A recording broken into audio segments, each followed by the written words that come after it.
So ஒரு gene பாரம்பரியமாதல், ஒரே ஒரு ஜீன். நம்ம யூஸ்வலா சொல்லக்கூடிய விஷயம் என்னன்னா, ஒரு ஜீன் ஒரு கேரக்டரை கண்ட்ரோல் பண்ணும். இதானே படிச்சிருப்போம். ஒரு ஜீன் வந்து ஒரு பண்பை கட்டுப்படுத்தும் அப்படின்றத படிச்சிருப்போம். அப்ப ஃபார் எக்ஸாம்பிள் ஹைட் ஹைட்ன்றது ஒரு கேரக்டர், அதை ஒரு ஜீன் கண்ட்ரோல் பண்ணுது. அதனுடைய டிஃப்ரெண்ட் ட்ரையட்ஸ் என்னவா இருக்கும்? ஹைட்னு வச்சுக்கிட்டா ஒன்று டாலா இருக்கலாம், இல்லைன்னா டார்ப்பா இருக்கலாம்.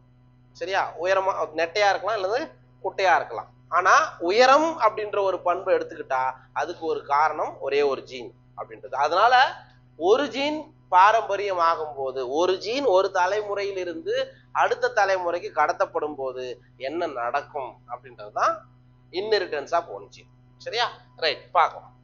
Let us take the example of one such hybridization experiment carried out by Mendel, where he crossed tall, dark pea plants to study the inheritance of one gene. அப்ப ஒரு ஜீன் பாரம்பரியமாதலை பத்தி படிக்கிறதுக்காக, அதை பத்தி தெரிஞ்சுக்கிறதுக்காக கிரிகோர் ஜோகன் மெண்டல் என்ன பண்ணார் அப்படின்னா, பட்டாணி தாவரத்துல உயரமான ஒரு செடி, நெட்டையான ஒரு செடியையும் குட்டையான ஒரு செடியையும் கலப்பணம் செஞ்சு அதுல என்ன மாதிரியான ரிசல்ட் கிடைச்சிருக்கு அப்படின்றத இதுல கொடுத்திருக்காரு. அதான் அந்த பாயிண்ட்டுக்கான அர்த்தம். Okay, he collected the seeds produced as a result of this cross and grew them to generate plants of the first hybrid generation. அதாவது இவர் என்ன பண்றாரு, he collected the seeds produced as a result of this cross. அப்ப அது ஒரு பண்பு கலப்பை, என்ன உயரமான தாவரம் குட்டையான தாவரம், இது ரெண்டுத்தையும் ஹைபிரிடைசேஷன் பண்றாரு, கலப்பினம் செய்யறாரு. கலப்பினம் செஞ்சா நமக்கு என்ன கிடைக்கும்?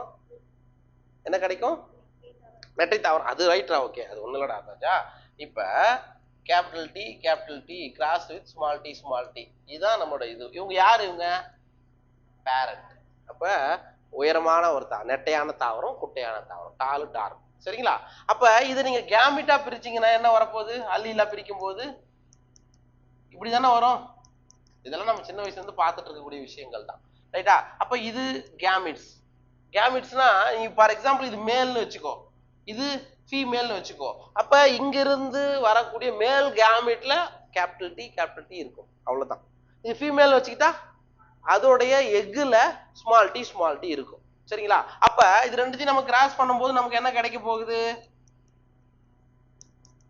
இது என்ன கிடைக்கும்? புரியுதாப்பா? இப்படிதானே கிடைக்கும். அப்ப F1ல இப்படி கிடைக்குது இல்லையா? இதை நம்ம என்ன சொல்றோம்? F1 ஜெனரேஷன் சொல்றோம். இவங்க இந்த இடத்துல என்ன சொல்லியிருக்காங்க அப்படின்னா, ஒரு டால் பிளான்ட்டையும் ஒரு டார்க் பிளான்ட்டையும் கிராஸ் செஞ்சு கலப்படம் செஞ்சு கிடைக்கக்கூடிய விதை, F1 தலைமுறையில கிடைக்கக்கூடிய விதை, and grew them to generate plants of the first hybrid generation. அதை முளைச்சா எப்படி வரும்? இங்க விதை வந்து இந்த பிளான்ட் முளைச்சதுன்னா எப்படி வந்திருக்கும்? டால் பிளான்ட்டா வந்திருக்குது இல்லையா? அதை வளர்க்குறாங்க அப்படின்னு சொல்றோம். ஒரு உயரமான தாவரம், ஒரு குட்டையான தாவரம், ரெண்டுத்தையும் கிராஸ் பண்ணி அதுல இருந்து கிடைச்ச விதை, அந்த விதையை முளைக்கும் போது அது உயரமானதாக இருக்குதுன்னு நம்ம சொல்றோம்ல, அந்த பாயிண்ட் தான் இது. ஸோ அதை என்ன சொல்றாங்க? அப்போ ஃபர்ஸ்ட் ரெண்டுத்தையும் கிராஸ் பண்ணி ஒரு விதை போட்டு அந்த விதை முளைச்சி வருது இல்லையா, அதை அவங்க என்ன சொல்றாங்கன்னா ஃபீலியல் 1 புரோஜெனி ஆர் F1 சொல்றாங்க. புரியுதா? முதல் தலைமுறை சேய்கள் அப்படின்னு அர்த்தம். ஃபீலியல் 1 புரோஜெனினாலும் F1 தலைமுறைனாலும் ரெண்டும் ஒன்று தான். ஓகேவா? அப்ப இது ரெண்டுத்தையும், இந்த ரெண்டு தாவரத்தையும் கலப்பினம் செஞ்சு ஃபர்ஸ்ட் ஜெனரேஷன்ல ஒரு விதை வருது, அந்த விதை முளைச்சி வருது இல்லையா, அவரு தான் யாரு? ஃபீலியல் 1 புரோஜெனி, முதல் தலைமுறை சேய்கள் அப்படின்னு அர்த்தம். புரிஞ்சிச்சா? அப்ப F1ன்றது என்னன்னு தெரிஞ்சுக்கோ. பேரண்ட், கேமிட், அதுல இருந்து வர்றதுதான் F1 தலைமுறை. Mendel observed that all that F1 progeny, எல்லா F1ல கிடைச்ச சேய்களுமே were tall, எல்லாமே எப்படி இருந்தது? உயரமானதாக இருந்தது. Like one of its parents. அப்ப ரெண்டு பேரண்ட் இருந்தாங்க, ரெண்டு பெற்றோர். யாரு? இது ஒரு பெற்றோர், இது ஒரு பெற்றோர். அப்ப இந்த ரெண்டு பெற்றோர்ல எந்த பெற்றோரோட பண்பு F1 தலைமுறையில் வெளிப்பட்டு இருக்கு? இதான். புரியுதா? ஒன் ஆஃப் இட்ஸ் பேரண்ட் தான் சொல்றாங்க. ரெண்டு பேரண்ட்ல ஏதாவது ஒரு பேரண்டோட மாதிரி தான் F1 தலைமுறையில இருக்காங்க அப்படின்னு சொல்றாங்க. நன் வேர் டார்க், எதுவுமே இன்னொரு பேரண்டோட பண்பு வெளிப்படல.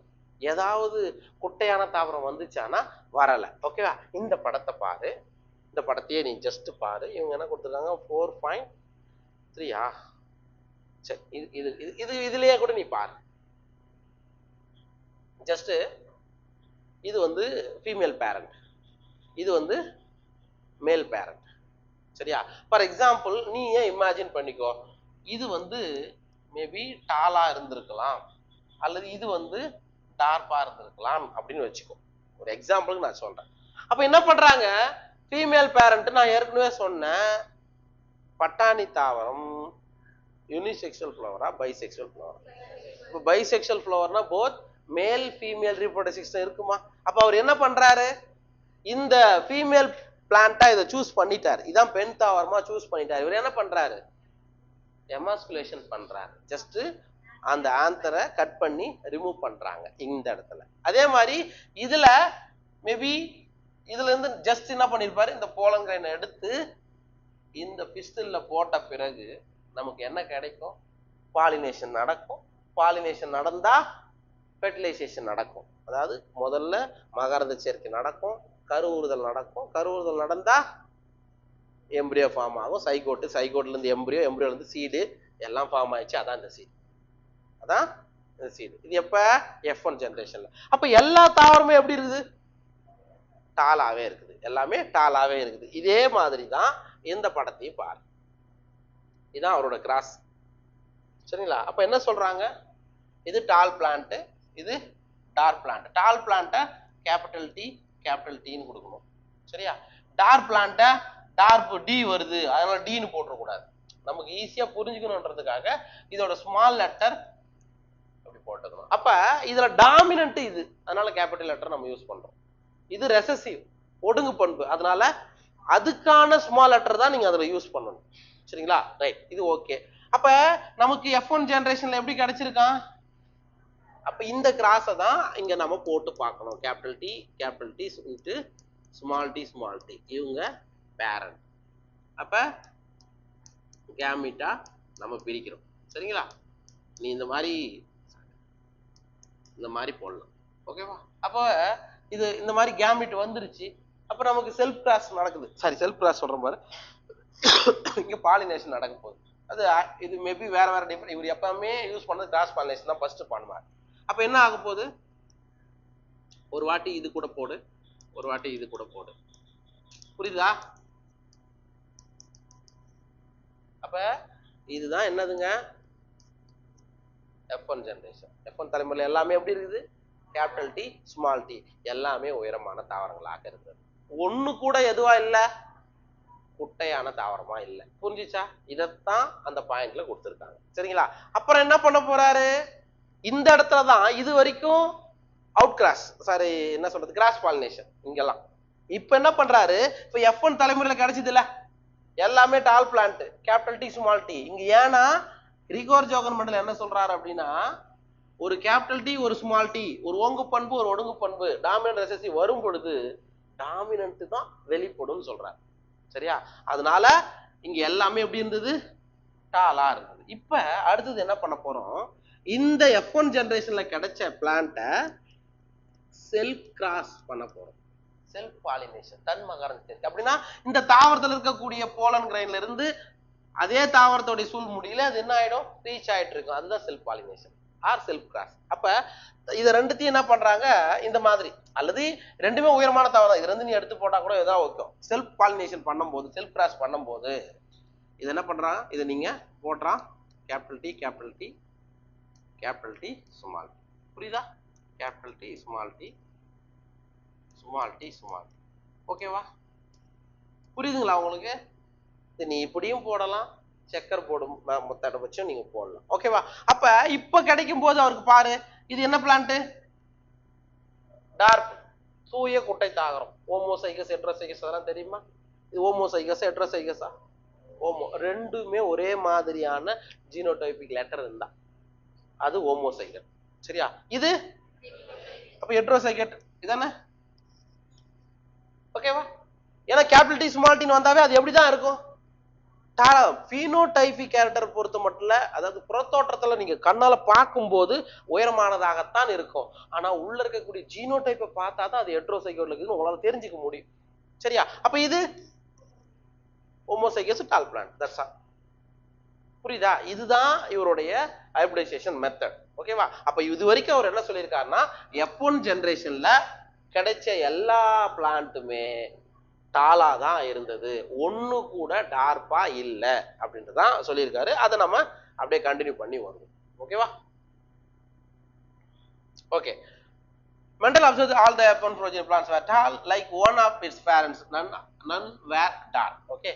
He made similar observation for the other pairs of triads. He found that the F1 always resembled either one of the parents and that the triad of the other parent was not seen in them. என்ன சொல்றாங்கன்னா, நம்ம இப்போ சொல்லிக்கிற விஷயம் only ஹைட்டை மட்டும் தான் எடுத்துக்கிட்டோம். மீதி எத்தனை கேரக்டர் இருக்கு? ஒரு கேரக்டர் போயிடுச்சு. மீதி 7 கேரக்டர் இருக்குதா? மீதி 6 கேரக்டர் இருக்குது இல்லையா? அதுக்கும் அப்படிதான் பண்ணியிருக்காரு. For example yellow colour seed, green colour seed, அதை எடுத்தும் கிராஸ் பண்ணி பார்த்திருக்காரு. அதே மாதிரி position of the flower, axillary flower, solid அதாவது டெர்மினல் ஃப்ளவரு, அதையும் எடுத்து பண்ணியிருக்காரு. ஃபாடோட சைப்பு, ஃப்ரூட்டோடைய ஷேப்பு, புரியுதா? கன்ஸ்ட்ரிக்டடா, சாரி பிளாட்டன்டா, கன்ஸ்ட்ரிக்டடா. அதே மாதிரி பாடோடைய கலர் என்னது, கிரீனா எல்லோவா, இந்த மாதிரி ரிமைனிங் இருக்கக்கூடிய 6 பண்புகளுக்குமே இவர் இதே மாதிரி கிராஸ் பண்ணி பார்த்திருக்காரு. எல்லாத்துலயுமே F1 ஜெனரேஷன்ல எது மட்டும்தான் வெளிப்பட்டிருக்கு? டாமினன்ட் கேரக்டர் மட்டும்தான் வெளிப்பட்டிருக்கு. புரியுதா? இது இவருடைய அப்சர்வேஷன், கிரிகோர் ஜோகன் மெண்டலுடைய அப்சர்வேஷன் இது. சரிங்களா? சரி, அடுத்து Mendel then self-pollinated the tall F1 plants and to his surprise found that in the filial 2 generation some of the offspring were dark. அப்ப அவருக்கு ஒரு சர்ப்ரைஸ் விஷயமா இருந்தது. என்ன பண்ணாருன்னா, F1 ஜெனரேஷன் இப்படி கிடைச்சது இல்லையா, டால் பிளான்ட் கிடைச்சது இல்லையா, அத செல்ஃப் கிராஸ்க்கு உட்படுத்துறார். அது என்ன பண்றாரு? செல்ஃப் பாலினேஷனுக்கு உட்படுத்துறார். அப்படி உட்படுத்தப்படும் போது அவருக்கு சர்ப்ரைஸா என்ன ஆச்சுன்னா, ஒரு டார்க் பிளான்ட் கிடைச்சது, மீதி 3 டாமினண்டா டாலா இருந்தது அப்படின்றத கண்டுபிடிக்கிறார். சோ அப்ப அதுதான் அது என்ன சொல்றாங்க, ஃபீலியல் 2 புரோஜெனி, இரண்டாம் தலைமுறை சேய்கள் அப்படின்னு சொல்றாங்க. F2. The character that was not seen in the F1 generation was now expressed. அப்ப நீங்க F1 ஜெனரேஷன்ல எங்கேயாவது டார்க் பிளான்ட் பாத்தீங்கன்னா, குட்டையான தாவரத்தை பாத்தீங்களா? அப்ப அது எக்ஸ்பிரஸ் ஆகல. ஆனா F2 ஜெனரேஷன் அது என்ன ஆயிருக்கு? எக்ஸ்பிரஸ் ஆயிருக்கு. அப்போ ஒரு தலைமுறையில மறைஞ்சு இருந்து அடுத்த தலைமுறை வரும்போது வெளியே வந்திருக்குன்றத இவரோட ஃபைண்டிங்ல சொல்றாங்க. சரிங்களா? ரைட், இது வரைக்கும் ஓகே தானே? நெக்ஸ்ட்,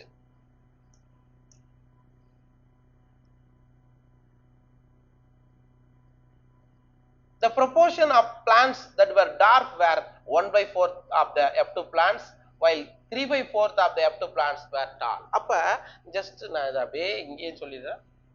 நான் என்ன பண்றேன், F2 ஜெனரேஷனை நான் கண்டுபிடிக்கிறதுக்கு நான் என்ன பண்றேன், செக்கர் போர்டு ஆர் புன்னட் ஸ்கொயரை நான் பயன்படுத்துறேன். அது பின்னாடி கொடுத்துருப்பாங்க. சரியா? அவர் தான் கண்டுபிடிச்சதால புன்னட் ஸ்கொயர் அப்படின்றதையும் சொல்லுவாங்க. அப்ப எனக்கு F1ல என்ன கிடைச்சது? கேபிட்டல் டி இதானே கிடைச்சது, இப்படிதானே கிடைச்சது. இதை நான் கேமிட்டா பிரச்சனை என்ன வரப்போகுது? ஒரு கேபிட்டல் டி ஒரு ஸ்மால் டி, அதே தானே வரப்போகுது. அப்ப நான் என்ன பண்றோம், ஒரு கேபிட்டல் டி இங்க போடுறேன், ஸ்மால் டி இங்க போடுறேன். சரியா? ஓகே, இப்ப கிராஸ் பண்ணு, இது கூட கிராஸ் பண்றேன், இது புரியுதா? இப்பதான் ரிசல்ட் கிடைச்சது. அவர் என்ன சொல்றாரு கவனி, 1/4 4ல ஒரு பிளான்ட் என்னவா இருந்ததுங்க? கொட்டையா இருந்தது. 4ல ஒரு பிளான்ட் கொட்டையா இருந்தது. இத வேற மாதிரி எப்படி சொல்லலாம்? வெறும் 1ன்னு சொல்லலாமா? 1/4 வேற மெத்தட்ல சொல்லணும்னா வெறும் 1 நான் சொல்றேன். ஆர் வேற மாதிரி நான் என்ன சொல்றேன் அப்படின்னா, ஏன்னா 4 தானே 25% சொல்றேன். ஓகே தானே? சொல்லலாமா? ரைட். ரிமைனிங் எத்தனை இருக்குது? மீதி 3 பிளான்ட், இதுவும் டால் தான், ஃபீனோடைப், இதுவும் டால் தான், இதுவும் டால் தான். புறத்தோற்றத்தை பார்க்கும்போது இது 3மே உயரமானது தான். அப்ப நான் சொன்ன 2மே கலந்து வரும்போதும் எந்த பண்பு மட்டும் தான் வெளிப்படும்? டாமினன்ட் தான் வெளிப்படும். அதனால இதுவும் டால் இதுவும் டால். அப்ப நான் இதை வேற மாதிரி எப்படி எழுதுவோம் அப்படின்னா, 3/4 எழுதலாமா? 4ல 3 தாவரம் உயரமான தாவரம் அப்படி நான் சொல்லலாமா? ரைட். அப்ப இத 3 தாவரம் டைரக்டா உயரமான தாவரம். இதை நான் எப்படி எழுதுறேன்? புரியுதா? அப்ப நம்ம ஒரு பாயிண்ட் முன்னாடி சொன்னேன், கிரிகோர் ஜோகன் மெண்டல் தான் முதல்ல மேத்தமெட்டிக்கல் அண்ட் ஸ்டாட்டிஸ்டிக்கல் விஷயங்களை பயாலஜில பயன்படுத்தினார். அது இதான். புரியுதுங்களா? ரைட். இது வந்து phenotypic கேரக்டர். phenotypic இது ரெண்டுமே என்னது? phenotype. phenotypeனா புறத்தோற்ற பண்பு. நீ புறத்தோற்றம்னா ஜஸ்ட் பாக்குற பிளான்ட்ட பாக்குற, உயரமா இருக்குதா குட்டையா இருக்குதா அவ்வளவுதான். உள்ள என்ன மாதிரி ஜீனோடைப் இருக்குது, கேபிட்டல் டி ஸ்மால் டி இருக்குது, இதெல்லாம் நீ பார்க்கவே கூடாது, கன்சிடரே பண்ணக்கூடாது. phenotypeனா டைரக்டா பாக்குறேன், இது உயரமா இருக்குது இது குட்டையா இருக்குது அவ்வளவுதான். அப்ப 3:1 நம்ம இப்படி கூட மாத்தி எழுதலாம். அது 1:3 நீங்க கொடுத்துருக்கேன். 3:1ன்றதை நம்ம போடலாம். சரியா? ரைட். அப்ப ஜீனோடைபிக் கேரக்டர்னு நான் கண்டுபிடிக்கும் போது அப்ப யோசித்து பாரு, ஜீனோடைப்னா உள்ள கேபிட்டல் டி எத்தனை இருக்குது, கேபிட்டல் டி ஸ்மால் டி எத்தனை இருக்குது, ஸ்மால் டி எத்தனை, நிறைய சொல்லுப்பா. கேபிட்டல் டி எத்தனை இருக்குது? 1. கேபிட்டல் டி ஸ்மால் டி எத்தனை இருக்குது? 2. ஸ்மால் டி எத்தனை இருக்குது? 1. இதை நானு இந்த மாதிரி எழுதணும். கவனிச்சுக்கோ, இந்த மாதிரி நான் அதை எக்ஸ்பிரஸ் பண்ணணும். எப்படி நான் பண்ணுவேன் சொல்லுங்க? 1/4 எழுதலாமா? ஃபர்ஸ்ட் ஒனுக்கு இத 2/4 எழுதலாம். அதை நீங்க இன்னும் இது பண்ணீங்கன்னா 1/2 எழுதலாம். புரியுதா? இதை நீ எப்படி எழுதலாம்? அப்ப 1/4 நீங்க தப்பா போட்டேன் நானு. 1/4 1/2 இப்படி எழுதலாமா? புரியுதா? இதுதான் மேத்தமெட்டிக்கலா அவர் யூஸ் பண்ண விஷயங்கள் இது. சரிங்களா? அப்ப 1:1 நீ இப்படியும் மாத்தி எழுதலாம், அல்லது பர்சன்டேஜ்ல சொன்னா 25%, 50%, 25% நீங்க சொல்லிட்டு. புரியுதா?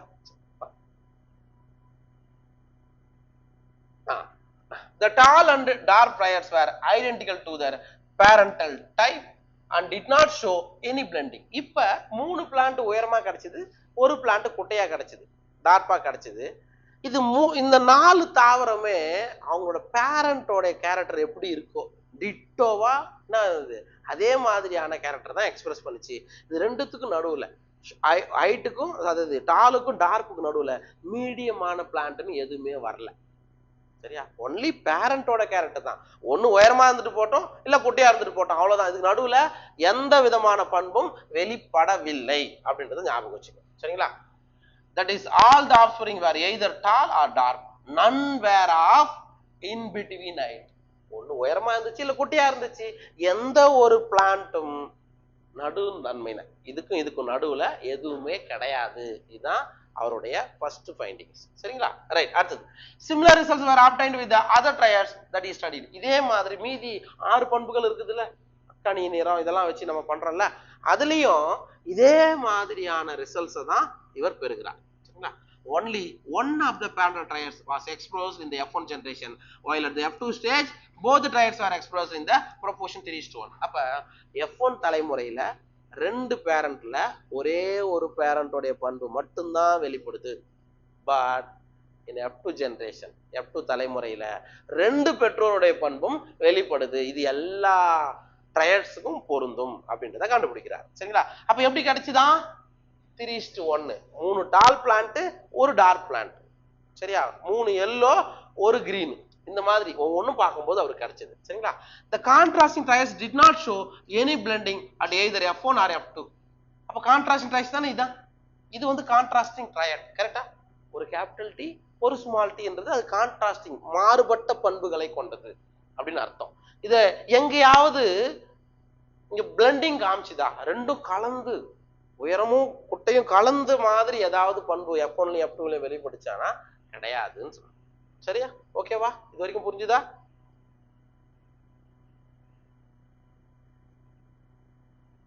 பாரு அதுக்குள்ள என்ன ஆச்சுன்னு தெரியல இருக்கு.